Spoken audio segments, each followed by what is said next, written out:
Oh, look who's here. Oh, who are you?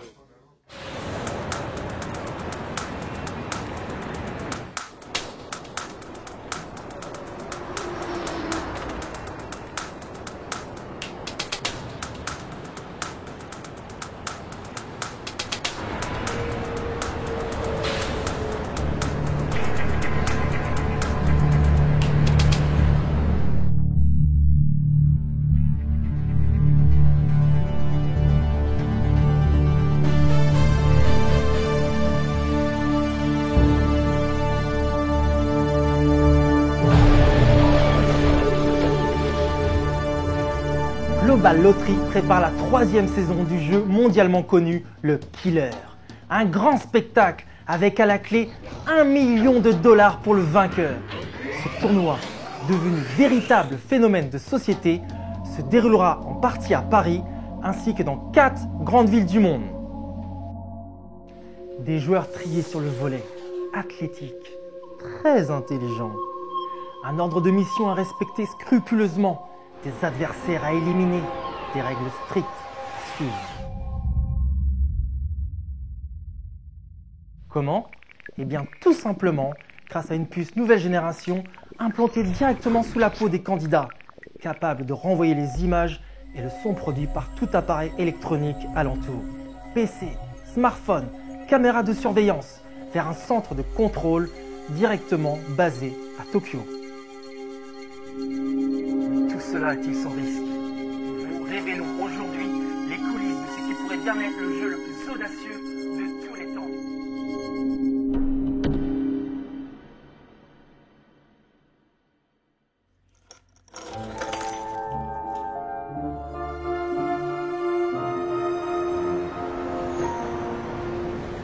Il est déjà 13 h.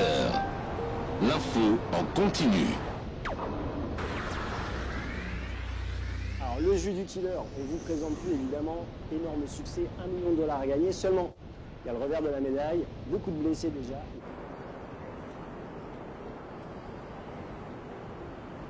Frôler la catastrophe. Donc la seule... En train de décrocher, je t'ai mis une plus petite dose que la dernière. Non, perds ton argent. Ok, ça marche.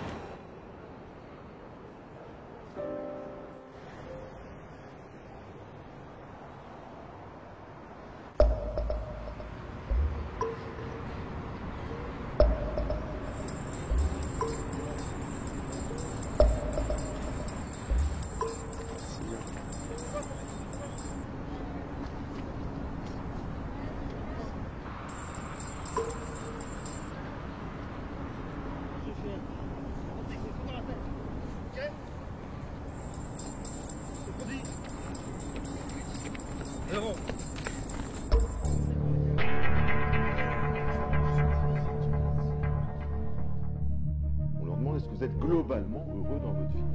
Autrement dit, on mesure ce qu'on appelle en science est durablement satisfait de votre vie.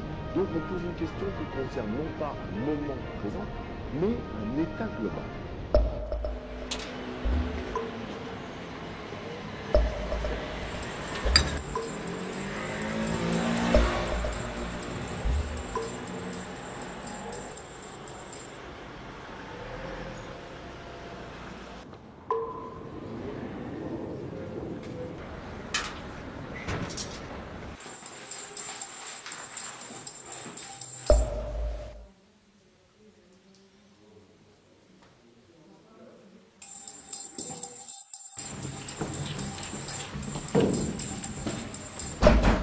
Ouvrez!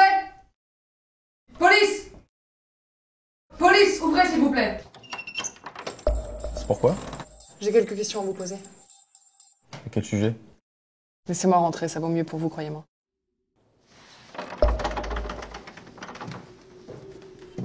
Eh ben, rapporte votre petit business.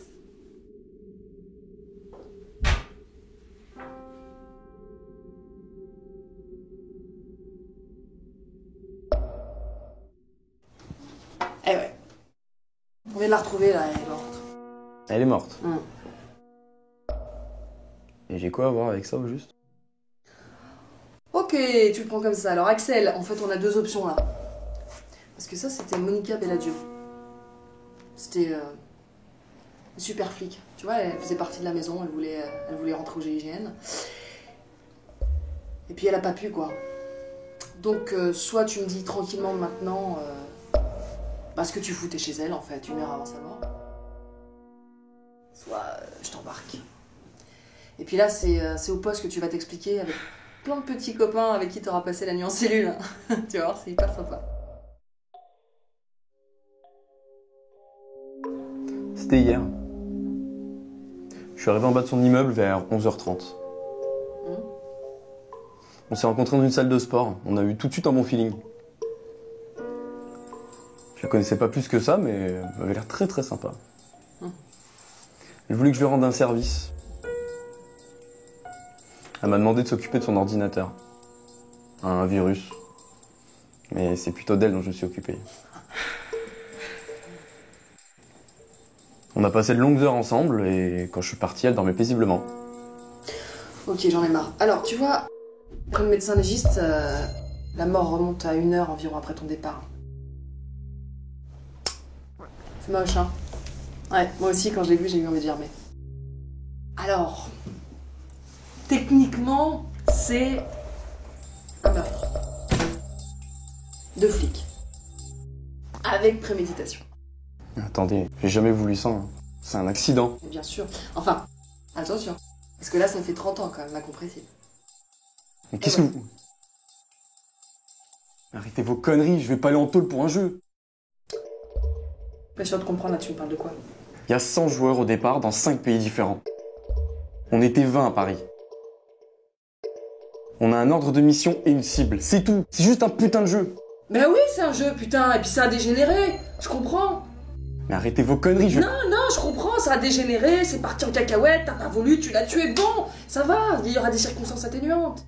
Mais je vais pas aller en tôle pour un jeu. Non. Mais t'iras pas à Londres non plus. C'est la règle numéro 2. Eh ben ouais, le killer n'avoue jamais.